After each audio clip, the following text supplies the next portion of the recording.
કે આપણે ભગવાનનો જે અનુગ્રહ છે આપણે પ્રત્યક્ષ નથી જોઈ શકતા અને એટલા માટે આપણે એવું શ્યોરલી નથી કહી શકતા કે આ જીવ ઉપર ભગવાનને આવી જ કૃપા કરી છે. એટલે પ્રશ્ન થાય છે કે જ્યારે કોઈ વસ્તુ આપણે અનુભવી ના શકીએ કે આપણે ના જોઈ શકીએ તો એનું જ્ઞાન કેવી રીતે થશે. તો આપે વાદળાનો એક્ઝામ્પલ આપ્યો હતો કે જેમ કે વાદળા દેખાય તો વરસાદ પડશે એવું આપણે ખબર પડી જાય છે. પણ જો આપણે અંદર હોઈએ અને આપણાથી જે આકાશ આપણે ના જોઈ શકીએ તો આપણે ખબર નથી પડતી કે વરસાદ પડે છે કે નથી પડી રહ્યો. પણ જો વરસાદનો અવાજ આપણે સંભળાય કે દિવસ હોય તો પણ બહુ અંધારું લાગે તો આપણે એવી રીતે ઇન્ફર કરી શકીએ છીએ કે વરસાદ પડે છે કે હવે પડશે. તો એટલે આવી જ રીતે આપણે કારણથી કાર્ય જેમ સમજમાં આવે છે અને એવી જ રીતે જે કાર્ય છે એનાથી કારણ પણ આપણે સમજી શકીએ છીએ. એટલે આવી જ રીતે ભક્તના અનુગ્રહનું અનુમાન કરવું હોય આપણે તો આપણે કારણ અને કાર્યના દ્રષ્ટિથી આપણે દેખી શકીએ છીએ. જેવી રીતે ભક્તની કેવી કામના છે, ભક્ત શું કરે છે, એમના કર્મ કેવા છે તો એના ઉપરથી અનુમાન કરી શકીએ કે ભગવાને મોસ્ટ લાઇકલી આવા પ્રકારનો અનુગ્રહ દર્શાવ્યો હશે. અને આ કાર્યને સમજવાથી કાર્યને ઓળખી શકીએ છીએ. પછી પણ આપણે કારણથી કાર્યને સમજીએ તો આપણે કહી શકીએ કે જો ભગવાને સ્વભાવાનુપાતી કે સામર્થ્યાનુપાતી અનુગ્રહ આવું દર્શાવ્યું હોય તો ભક્તમાં આવી કામના કે આવા કર્મો કરતો દેખાતો હોવો જોઈએ. એટલે એવી રીતે આપણે અહીંયા મર્યાદા ભક્તિ અને પુષ્ટિ ભક્તિને પણ આપણે સમજી શકીએ છીએ. જો કાર્યના દ્રષ્ટિથી મર્યાદા ભક્તિમાં આપણે કાર્યના દ્રષ્ટિથી દેખીએ તો આવા જીવો ભગવાનની જો ભક્તિ લૌકિક કે પારલૌકિક કે મોક્ષની કામનાના લીધે ભક્તિ કરતા હોય તો આપણે કહી શકીએ કે આ જીવો ઉપર ભગવાનની સામર્થ્યનુપાતી પુષ્ટિ છે. અને પછી કારણના દ્રષ્ટિથી દેખીએ તો જો ભગવાને જીવ ઉપર સામર્થ્યનુપાતી પુષ્ટિ કરી હોય તો એને ખાલી મોક્ષની કામનાના લીધે ભક્તિ કરે છે. તો એવી રીતે પુષ્ટિ ભક્તિમાં પણ જો કોઈ જીવ ભગવાનની જો ભક્તિ ભગવાનને પ્રાપ્ત કરવા માટે જ કરે છે અને લૌકિક કે પારલૌકિકની જે મનોકામના છે નથી રાખતા તો આપણે કહી શકીએ આવા જીવો પર ભગવાનની સ્વભાવાનુપાતી પુષ્ટિ છે જે વિશેષ પુષ્ટિ છે. અને કારણના દ્રષ્ટિથી દેખીએ તો જો ભગવાને જીવ ઉપર સ્વભાવાનુપાતી પુષ્ટિ કરી હોય તો એ જીવને જે ભક્ત છે એમને ભગવાનની જ પ્રાપ્તિની ઈચ્છા હોય છે, કશી લૌકિક કામના નથી રાખતા. તો આવું સમજીને પછી આપણે ચતુર્વિધ પુષ્ટિને પણ જોયું હતું કે પુષ્ટિની અંદર 4 પ્રકારના ભેદ હોય છે. પુષ્ટિ ભક્તિ, મર્યાદા પુષ્ટિ ભક્તિ, પ્રવાય પુષ્ટિ ભક્તિ અને શુદ્ધ પુષ્ટિ ભક્તિ. તો પુષ્ટિ ભક્તિમાં ભગવાનના સ્વરૂપ લીલા અને જગતનું જ્ઞાન હોય અને સ્નેહપૂર્વક અધિક પ્રેમથી સેવા કરે છે તો એવી ભક્તિને પુષ્ટિ ભક્તિ કહેવાય. પછી મર્યાદા પુષ્ટિ ભક્તિમાં ભગવાનના ગુણોનું શ્રવણ કીર્તન અને સ્મરણ કરવામાં આવે તો આ ભક્તિ મર્યાદા પુષ્ટિ ભક્તિ છે. અને પછી જો સ્નેહ અને જ્ઞાન વગર ખાલી ક્રિયાત્મક રીતે સેવા કરવામાં આવે તો એ પ્રવાહી પુષ્ટિ ભક્તિ. અને જ્યારે ભગવાન સાક્ષાત પ્રગટ થઈને કે અન્ય પ્રકારે જે પુષ્ટ જીવો છે એમને ભક્તિનું દાન કરે અને આના પછી અને સહજતાથી ભગવાનની ભક્તિ કરે અને સ્નેહને પ્રેમપૂર્વક એવું કરે તો વ્રજ ભક્તોના જેમ તો એ સુધી પુષ્ટિ ભક્તિ છે. અને આ ચતુર્વિધ પુષ્ટિને સમજવા માટે આ 2 પ્રકારના મત છે. તો પહેલો મત એવું કહે છે કે જે પ્રવાહ, મર્યાદા અને પુષ્ટિ છે આ જીવના 3 જુદા વરણ છે અને આ ફિક્સ્ડ જ છે. એટલે એવી જ રીતે જે પુષ્ટિ ભક્તિના પ્રકારો છે એ પણ ફિક્સ્ડ છે. એટલે પુષ્ટિ, મર્યાદા પુષ્ટિ અને પ્રવાહ પુષ્ટિ એમની ભક્તિ અને જે ફળ છે એ ભગવાને વરણ પ્રમાણે ડિસાઇડ કરેલું જ છે. પછી બીજો મત એવો કહે છે કે પુષ્ટિ ભક્તિને આપણે ફિક્સ ન કરવું પણ અવસ્થા કે સ્ટેજીસ તરીકે આપણે માનવું જોઈએ. એટલે જ્યારે સ્નેહ અને જ્ઞાનનો અભાવ છે અને ક્રિયાત્મક રીતે સેવા કરવામાં આવે છે તો એ પહેલું સ્ટેજ છે પ્રવાહી પુષ્ટિ ભક્તિનું. પણ જ્યારે જ્ઞાન થોડુંક પ્રાપ્ત થાય તો એ મર્યાદા પુષ્ટિની અવસ્થા કહેવાય. અને પછી જો સ્નેહ થાય અને સ્નેહ અને જ્ઞાન સહિત સેવા કરવામાં આવે તો એ પુષ્ટિ ભક્તિની અવસ્થા છે. અને આમાં એવું સમજવું જોઈએ કે ભગવાને પુષ્ટિજીવ તરીકે વર્ણન કર્યું છે, પણ એ પ્રવાહી પુષ્ટિ, મર્યાદા પુષ્ટિ પણ હોય કે પુષ્ટિ પણ હોય, પણ એ બધા આવા 3 ડિવિઝન છે તો પણ એ બધાની કામના તો ભગવાન જ છે. એમને કશી લૌકિક કે પારલૌકિક કામના નથી. અને જો એમને કામના આવી પણ જાય એવી કશી તો એ દુસંગના કારણે આપણે માનવું જોઈએ. આ મર્યાદા કે પ્રવાહી કે ચર્ચની જીવોના સંઘમાં આવો જે આવેશ આવી જાય છે, પણ એ જે આવેશ છે ટેમ્પરરી છે, પરમેનન્ટ નથી. અને જે પુષ્ટિજીવો છે એમને તો એમને ભગવાન મેળવવા માટેની જ એમને કામના રહેશે. એવું મને સમજણ પડી હતી જજ.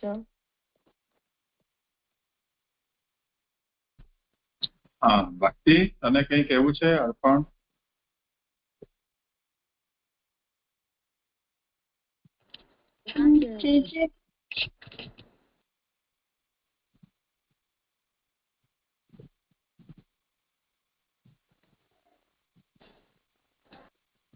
મને આમાં પ્રશ્ન હતો.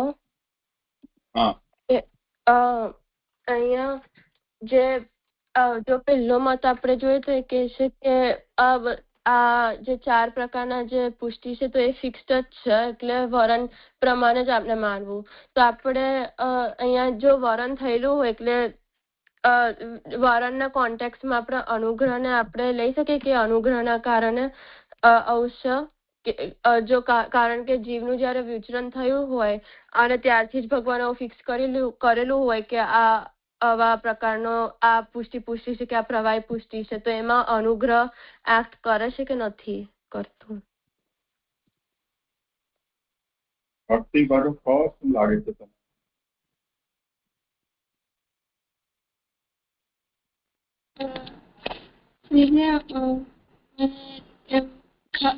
એટલે મને એમ ખબર નથી બરાબર. એટલું ખબર પડે, આપણે એમ કાલે સમજાયું હતું કે જે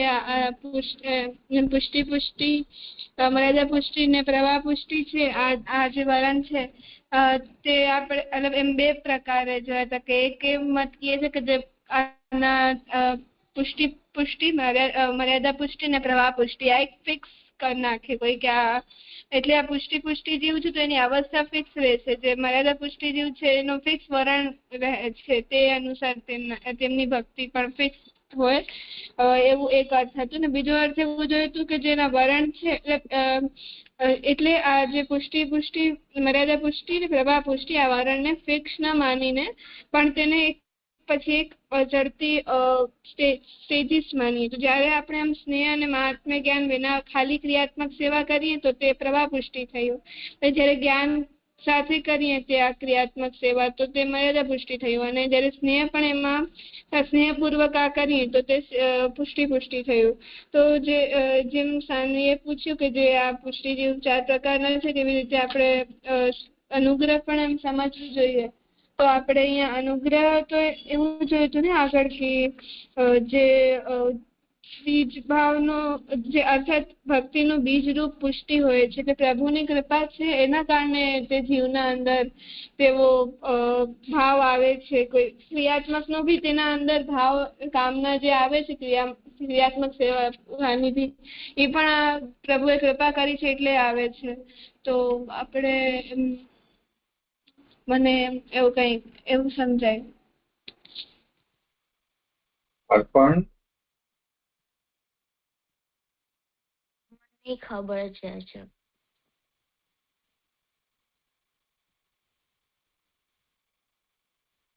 જો એવું છે કે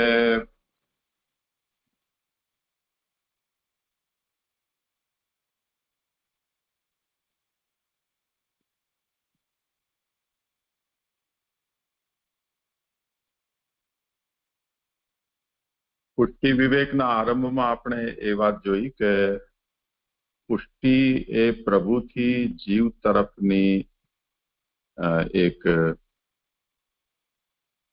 શું કહેવાય એને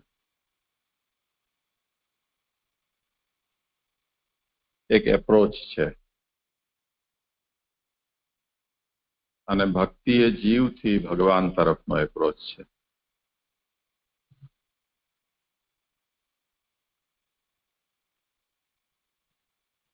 હવે જે વખતે ભગવાન આ સૃષ્ટિને પ્રકટ કરે છે અને પોતાના અંશભૂત જીવોને પ્રકટ કરે છે, તે વખતે જેમ આપણે જીવ વિવેકમાં જોયું કે બધા જ સચ્ચિદાનંદ સ્વરૂપ છે, એમાં કોઈ જાતનો કોઈ શ્રેષ્ઠ અશ્રેષ્ઠ એવો ભેદ નથી. તે પછી ભગવાન એમનું વર્ણન કરે છે કે આ જીવ દૈવી, આ જીવ આસુરી. એટલે દૈવી અને આસુરીનો મતલબ એ છે કે જેને જ્ઞાન, કર્મ, ભક્તિ વગેરે કોઈ પણ સાધન દ્વારા સૃષ્ટિનો લય થાય તે પહેલા ભગવત પ્રાપ્તિ કે ઉત્તમ ફલની પ્રાપ્તિ થશે, મોક્ષની.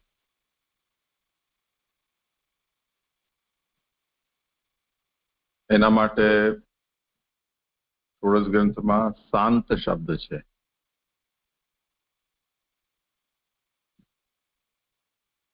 અંત સહિત તે શાંત. અને જે લોકો અંત સહિત નથી, એ લોકોને ફરીથી પોતાના મૂળ કારણમાં લીન થવા માટે પ્રલય થવાની વાટ જોવી પડે.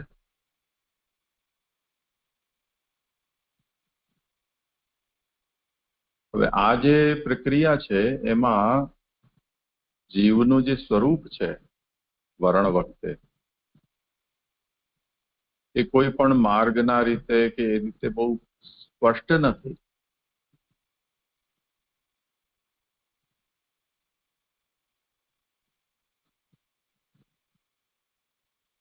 એટલે આ તો જેને મેં પ્રકટ કર્યા છે એને છેલ્લે બાકી મને શું ગતિ આપવી છે કે શું ફલ આપવું છે, એના માટેની ભગવાનની જે ઈચ્છા છે એ અહીંયા વર્ણના રૂપમાં કામ કરે છે.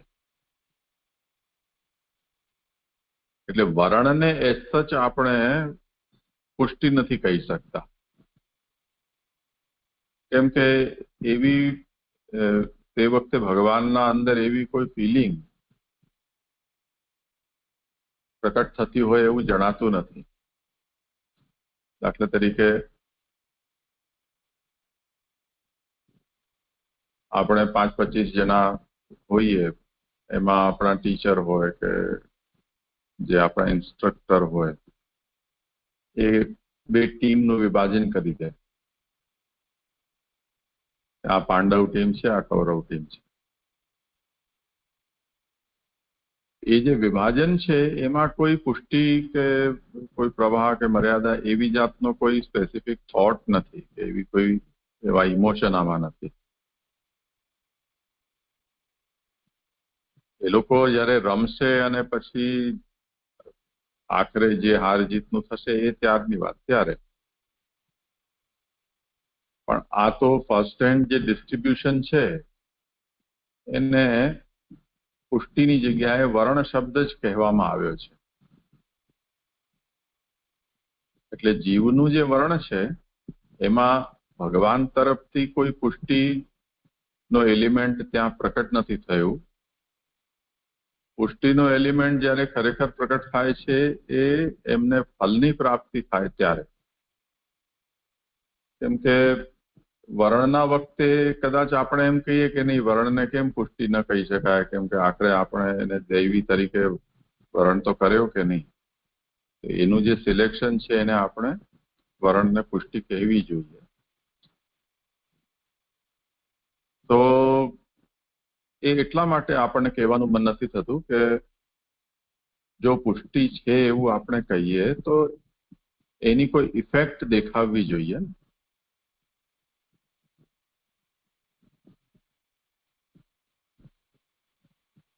પણ જ્યારે સૃષ્ટિ પ્રકટ થઈ છે અને ફર્સ્ટ એન્ડ સોર્ટિંગ કરવામાં આવી, આ બધા સચ્ચિદાનંદ સ્વરૂપ જીવો છે, એમાં હવે આટલા જીવો છે એ બધા મર્યાદા છે, આ બધા પ્રવાહ છે, આ બધા પુષ્ટિ છે,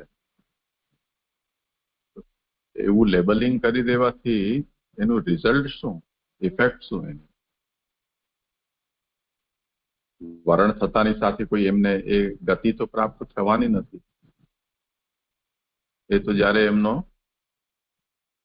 એ જન્મ આવશે, એ જન્મમાં એમને સાધનની પ્રાપ્તિ થશે, ઉપાયની. એ ઉપાયો એ કરશે, એમાં અથડાશે, કૂટાશે, પછી એમાં ભગવાન ફરી પાછું કંઈ પોતાનું હસ્તક્ષેપ કરશે. ત્યારે જઈને પછી એમની ગડબડી સુધરી જશે અને પાછા એ લોકો ફલને પ્રાપ્ત કરશે. તે વખતે ભગવાને પુષ્ટિ કરી છે એવું ફીલ થાય વ્યક્તિને કે આટલા બધા વિઘ્ન બાધાઓ હતી, એટલે કાલની, કર્મની, સ્વભાવની વગેરેની, તેમ છતાં પણ ભગવાનના ફેવરને કારણે એ બધી વિઘ્ન બાધાઓને હું પાર કરી શક્યો અને મને આ ફલ પ્રાપ્ત થયું.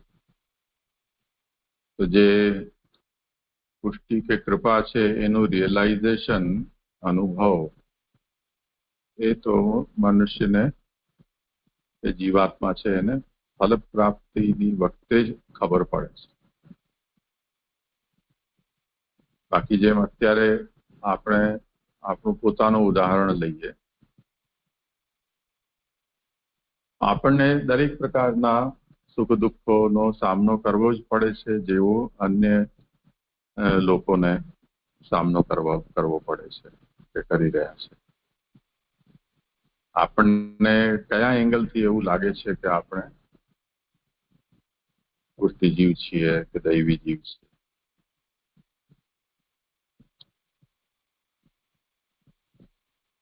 જે કંઈ પણ થોડું ઘણું આપણને ડિફરન્સ બીજા જીવોથી આપણને લાગતું હશે, બહુ માર્જિનલ એ ડિફરન્સ હશે. એ લોકો ભાઈ ભગવાનને કદાચ ઓછું યાદ કરતા હશે, આપણે 2 મિનિટ વધારે યાદ કરતા હશું. એ 4 વખત નામ લેતા હશે, આપણે 10 વાર લેતા હશું.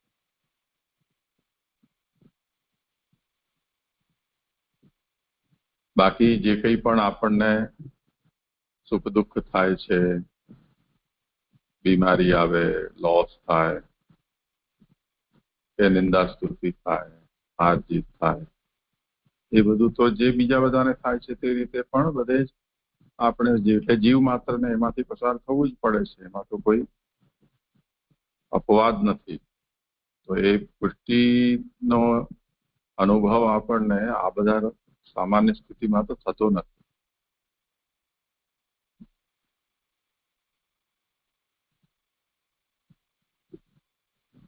તો કહેવાનો મતલબ એ છે કે જે વરણ છે એને આપણને આજે આ વાત સમજ્યા પછી આપણને એવી ફિલિંગ થાય કે ચલો રુચિ છે એને કારણે આપણે એમ કહી શકીએ કે પ્રભુની કૃપા છે એને કારણે આવી રુચિ આપણને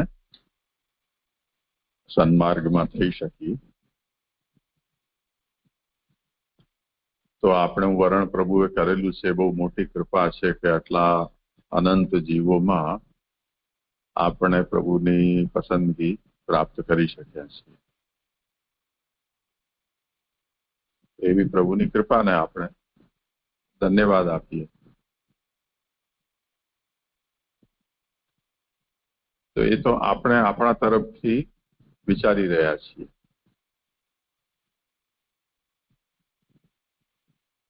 પણ પ્રભુ તરફથી હજી એવી કોઈ શ્યોરિટી આપણને મળવી મુશ્કેલ છે કે આજની રુચિ કાલે શું હશે એ કોણ કહી શકે?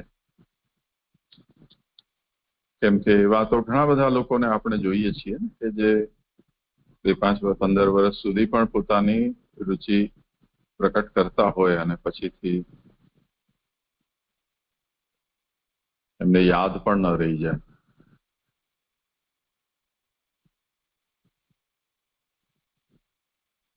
તો આપણી પણ શું ગતિ હશે, પરિસ્થિતિ બદલાય તે વખતે એ કોને ખબર છે. જેમ અક્રૂરજીનું આપણે વારંવાર ઉદાહરણ લઈએ છીએ. જયારે મથુરાએ કંસના કહેવા પર ઠાકોરજીને આવ્યા ત્યારે તો વ્રજની રજમાં ઠાકોરજીના ચરણારવિંદની છાપને જોઈને એમાં લોટવા લાગતા હતા અને એમને રોમાંચ થઈ ગયો કે જેમના માટે મેં આટલું સાંભળ્યું એના મને આજે દર્શન થશે. એમના ચરણની રજથી હું કૃતાર્થ થઈ ગયો. અને એ જ અક્રૂર જયારે દ્વારકામાં ઠાકોરજી સાથે રહેતા હતા ત્યારે દગો કરીને ઠાકોરજી સાથે દુશ્મની કરી લીધી.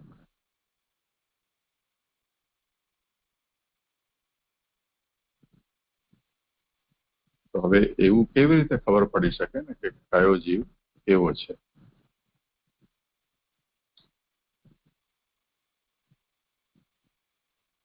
તો આમાં એ વાત ખાસ સમજવાની છે કે પુષ્ટિનું જે લક્ષણ આપ્યું, પુષ્ટિ કાલાદિબાધિકા, એટલે કાલ કર્મ સ્વભાવ વગેરેનો બાધ કરીને, એટલે એ બધાને ઇનએફેક્ટિવ બનાવીને ભગવાન જે વખતે કોઈ જીવાત્માને પોતાના નજીક લઈ લે છે એ પુષ્ટિનું લક્ષણ છે. એમાં આપણે જોયું કે સામર્થ્યાનુપાતી અને સ્વભાવાનુપાતી બે પ્રકારની છે. એમાં ભગવાન જે જીવ પર પોતાના સ્વભાવથી પરવશ થઈને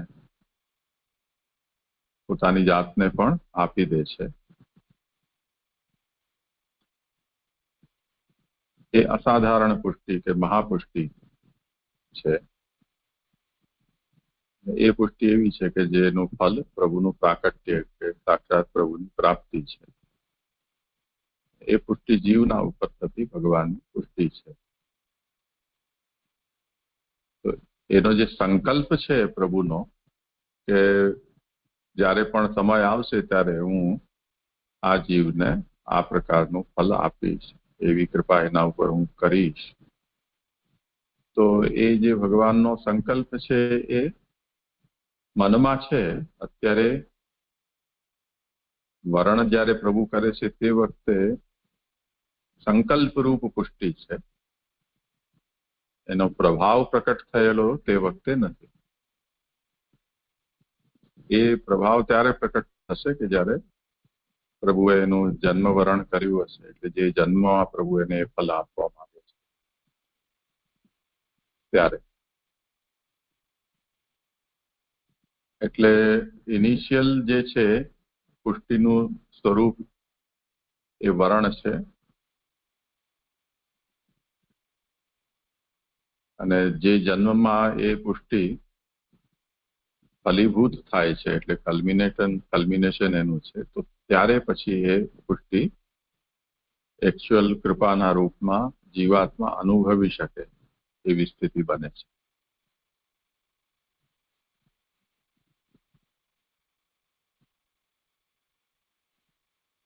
બાકી લૂઝ સેન્સમાં આપણને એમ કેવું હોય કે હા વરણ તો છે જ. પ્રભુએ આસુરી અને મર્યાદા તરીકે વરણ ન કર્યું અને પુષ્ટિ ફલ આપવા માટે વરણ કર્યું છે, તો એ કૃપા તો ગણાય જ ને. તો લૂઝ સેન્સમાં તો આપણે કહી શકાય કે હા એ કૃપા છે, પણ એ કૃપાને વરણ કહેવું વધારે સારો શબ્દનો પ્રયોગ છે. સમજમાં આવ્યું? હા આચાર્ય, સમજાયું. એટલે જે વરણ જયારે ભગવાન જયારે સૃષ્ટિને પ્રકટ કરે છે અને તો ત્યારે તો બધા જે જીવ છે સચ્ચિદાનંદનું જ રૂપ છે, એટલે એમાં કશો ભેદ નથી. તો આપણે એવું જયારે વરણ ભગવાન કરી રહ્યા છે તો એમના તરફથી એવું કશું ફિલિંગ, જે પુષ્ટિનો જે ફિલિંગ છે એવું નથી જણાતું. એટલે આપણે પુષ્ટિને ત્યારે જયારે વરણ થાય છે તો એને પુષ્ટિ તરીકે ના કહી શકીએ, એમાં પુષ્ટિનો એલિમેન્ટ નથી. અને પુષ્ટિનો એલિમેન્ટ ત્યારે જ પ્રગટ થાય છે જ્યારે જીવને ફલની પ્રાપ્તિ થાય. એટલે એવું આપણે કહી શકીએ કે આપના તરફથી કે રુચિ આપને થાય છે ભગવાનનું જ્યારે કીર્તન સ્મરણ કરે કે સેવા કરે તેમાં રુચિ થાય છે, તો આપણે માનીએ કે ભગવાનની એવી કૃપા છે અને ભગવાનની કૃપા છે એટલે આટલા બધા જીવોમાંથી ભગવાને મારું આવું વરણ કર્યું છે. પણ આ આપના પોતાના વિચારો છે. પણ જ્યારે આપણે ભગવાન તરફથી જોઈએ તો પ્રભુનો જે સંકલ્પ છે કે જ્યારે સમય આવશે તો આ જીવ ઉપર આવી કૃપા કરીશ, તો જ્યારે આવું વરણ કરે છે તો એ ખાલી સંકલ્પ રૂપ પુષ્ટિ જ છે. હજુ એ પુષ્ટિનો હજુ પ્રભાવ નથી દેખાતો. અને એટલે તો ઇનિશિયલ પુષ્ટિનું સ્વરૂપ એ તો વરણ જ છે. અને જ્યારે પુષ્ટિનું જ્યારે એ જે પુષ્ટિનો જે પ્રભાવ છે તો ત્યારે જ દેખાય છે જ્યારે જે જન્મમાં ભગવાન જ્યારે અનુગ્રહ કરવાનું ઈચ્છે અને ફળ પ્રદાન કરવાનું ઈચ્છે તો ત્યારે પુષ્ટિનું કલ્મિનેશન આપણે એ દેખી શકીએ છીએ. એવું સમજાવી રહ્યા છો. ભક્તિ અર્પણ તમને શું સમજાયું? અચ્છા, મને એવું સમજાયું કે ભગવાન જ્યારે જીવનો જ્યારે સમય આવશે તો ત્યારે ભગવાન કૃપા કરશે, પણ એમના મનમાં એવો સંકલ્પ છે કે આ જીવ ઉપર પુષ્ટિ કરીશ, પણ એ વરણ વખતે સંકલ્પ રૂપ પુષ્ટિ છે ત્યારે એકચ્યુઅલી પુષ્ટિ નહીં કરતા, પણ જન્મ વરણ વખતે ભગવાન એ જીવ ઉપર પુષ્ટિ કરશે. એટલે અમને એવું ના કેવું જોઈએ કે વરણ વખતે પુષ્ટિ થાય છે, એવું ના કેવું જોઈએ. કારણ કે એ જ્યારે પુષ્ટિ અને એટલે જે જન્મ એ પુષ્ટિ ફલીભૂત થાય છે ત્યાર પછી એ પુષ્ટિના કૃપાના રૂપે જીવ અનુભવી શકે છે. તો મને એવી સમજણ પડી છે.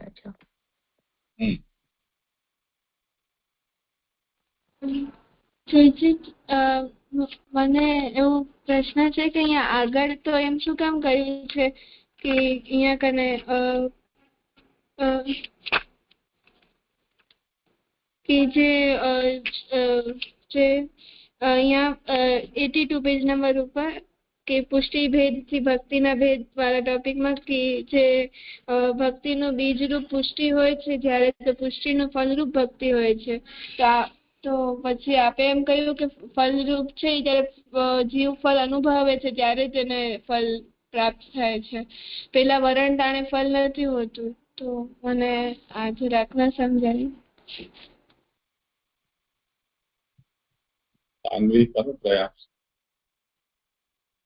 મને પ્રશ્ન સમજણ ના પડી. પ્રશ્ન એમ કરું છું કે જે અહીંયા એમ કહ્યું છે કે ભક્તિનું બીજરૂપ પુષ્ટિ હોય છે, એટલે બીજરૂપ તો ત્યારે જ થાય જ્યારે વરણ થાય છે જીવનું, તો અને પુષ્ટિનું ફલરૂપ ભક્તિ હોય છે. તો પછી આપણે અહીંયા સમજાયું ને કે જે અહીંયા કને જે પુષ્ટિનો જે ફલરૂપ જ્યારે જીવ અનુભવે છે ત્યારે તેના પર તે કૃપા થાય છે. તો મને આ વાત સમજાણી નહીં, આ બંને વાત.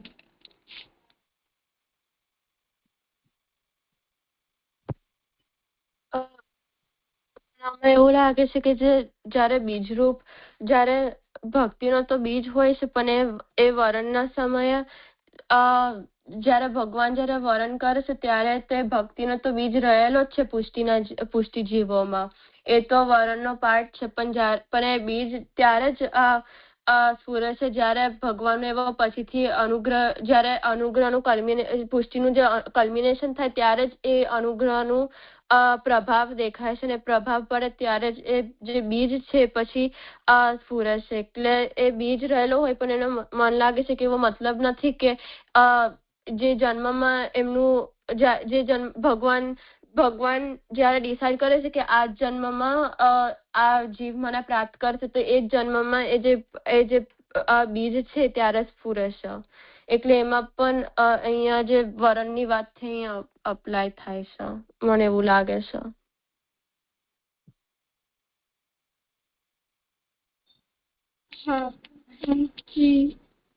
સમજાયું કે એટલે કે જે અહીંયા વરણ છે એટલે વરણ તો એનું કૃપાથી પ્રભુએ એના પર કર્યું છે, પણ એવું જરૂરી નથી કે જ્યારે પ્રભુ ડિસાઈડ કરશે એ ટાઈમે એ જન્મમાં એને તે ફલરૂપ તે જીવ અનુભવી શકશે, એવું થાય. એટલે મેં ઉદાહરણ આપ્યું ને, ફરીથી સમજી લો એને. વિલ તમે સાંભળ્યું હોય શબ્દ, વસિયતનામું ગુજરાતીમાં કહેવાય. એટલે પરિવારના કોઈ વ્યક્તિ છે, આપણા વડીલ, એ અમુક ઉંમરમાં પોતાની સંપત્તિની વ્યવસ્થા માટે એક રાઇટિંગ તૈયાર કરે. એમાં પોતાની સંપત્તિ કેટલી છે તે અને કોને એમાંથી કેટલા % આપવું એમાં બધું લખી દે. એને વસિયતનામું કે વિલ કહે. હવે એ જે વિલ છે એ ઇફેક્ટિવ ક્યારે થાય કે જ્યારે વિલ લખનાર વ્યક્તિનું મૃત્યુ થઈ જાય ત્યારે. એટલે મૃત્યુ પછી એ ઇફેક્ટિવ થાય. એના પહેલા એ એક જેમ પ્રોમિસરી નોટ હોય એવી રીતે એક પ્રોમિસ છે કે જ્યારે પણ મળશે ત્યારે તમને આટલું મળશે. ક્યારે મળશે એ તો વ્યક્તિના મૃત્યુનું કોઈ ધાર્યું નહીં. બની શકે એવું પણ બનતું હોય કે જેમના ફેવરમાં વિલ લખ્યું હોય એ પેલા મરી જાય અને જેણે વિલ લખ્યું હોય જીવતો રહી ગયો હોય. તો એવી રીતે જે વરણ જે છે એ ભગવાને કરેલું વિલ છે, વસિયતનામું છે કે આ જીવને આ જન્મમાં આ સાધન દ્વારા આ ફલની પ્રાપ્તિ થશે. આ વરણ થઈ ગયું. એ વરણ તો સૃષ્ટિના આરંભમાં થયું. એની ઇફેક્ટ ક્યારે એને મળશે? 50 લાખ જન્મ પછી, 1 કરોડ જન્મ પછી. એ ગમે ત્યારે થઈ શકે. એનું આપણા પાસે જાણવાનો કોઈ ઈલાજ નથી.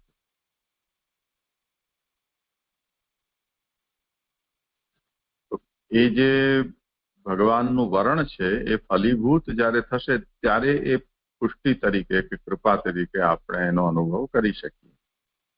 હવે માની લો કે ભગવાને કોઈ જીવાત્માના માટે 50 લાખ જન્મ હજી પછી એને પ્રાપ્ત થશે એવું વિચાર્યું છે, તો આટલો લાંબો જે સમય છે એ સમયમાં એને પોતાના વર્ણનો કે કૃપાનો અનુભવ થોડો થશે.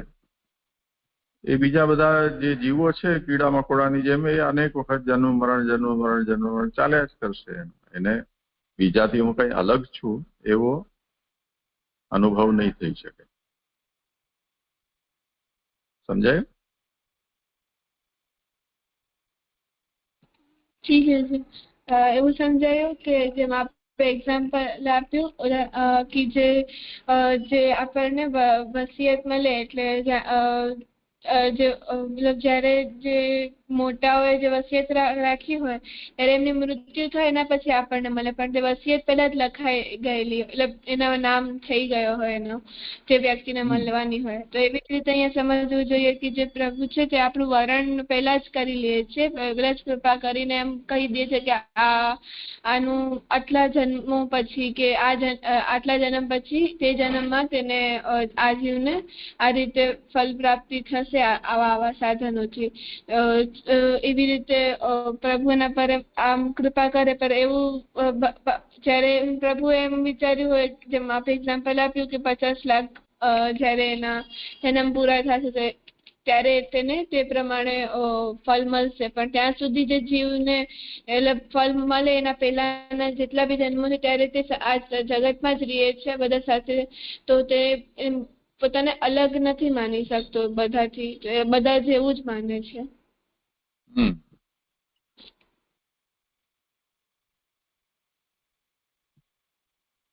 બીજું કઈ છે?